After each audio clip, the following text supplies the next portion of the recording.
আজ তো ঘুম থেকে উঠে আমি ভাবতেই পারছিলাম না যে আমি কাজে বেরোতে পারবো কিনা, কারণ আগের দিন রাত্রে এত বৃষ্টি পুরো বন্যা হয়ে গেছিল। কিন্তু বিকেল হতে না হতেই সেটা ঠিক হয়ে যায়। তো আমার যেহেতু কোলাবোরেশন শ্যুট ছিল আজকে মানি স্কোয়ারে, বাট ওটার টাইমিংটা একটু পিছিয়ে নিই কারণ এত জল আর বৃষ্টির জন্য। মানি স্কোয়ার পৌঁছতে না পৌঁছতেই প্রচুর বৃষ্টি শুরু হয়ে যায়, বাট আমি ঠিক টাইমে আমার অ্যাপয়েন্টমেন্টে পৌঁছে যাই।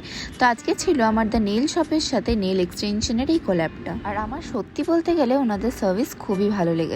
তো এটা করতেই তো আমাদের প্রায় 2-3 ঘন্টা টাইম লেগে গেছিলো, আর বাইরে তখনও খুব বৃষ্টি পড়ছিল বলে ভাবলাম ফুড কোর্ট থেকে একটু হেলদি কোনো অপশনস খাই।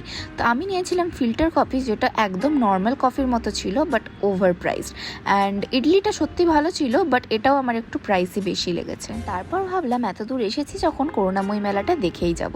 তারপরে যদিও অনেকটা রাত হয়ে গেছিলো আমার পৌঁছতে, আর মেলার অর্ধেক দোকানে উঠে গেছিলো, তাও আমি ওখান থেকে একটা হরিয়ালি কাবাব ট্রাই করেছিলাম, যেটা সত্যি খুবই টেস্টি ছিল। আজকের দিনটাতে আমি এভাবেই কাটালাম। Stay tune for the next mini blog.